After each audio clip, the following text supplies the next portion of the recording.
Into a Tuesday, January 17th. Bob Price on Canada's Business Beat. And starting off with what is now Canada's most anticipated economic barometer, December cost of living data that will almost certainly take the pressure off the Bank of Canada to raise interest rates again this month. Lower gas prices getting a lot of the credit as the country's annual consumer price index was down a half point last month to 6.3% and a full point lower than that when you take food and energy out of the picture. From a new poll on what Canadians are most worried about, no surprise with the rising cost of debt, number one by a long shot at 47% according to the latest MNP Consumer Index, interest rates and inflation next. The more you listen, the more you know. Canada's Business Beat is your daily go-to for the business news that impacts you, with listeners in over 20 countries on Twitter and wherever you get your favorite podcasts.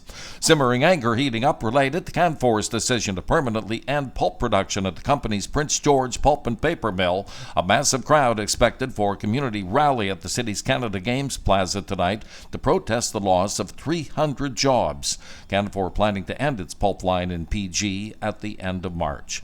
A new survey of development approval times has Vancouver ranked number 10 out of 21 municipalities across Canada. The so-called 2022 Municipal Benchmarking Report pegging the Vancouver development wait at just over 15 months. Charlottetown, Saskatoon, Regina, and Winnipeg the best.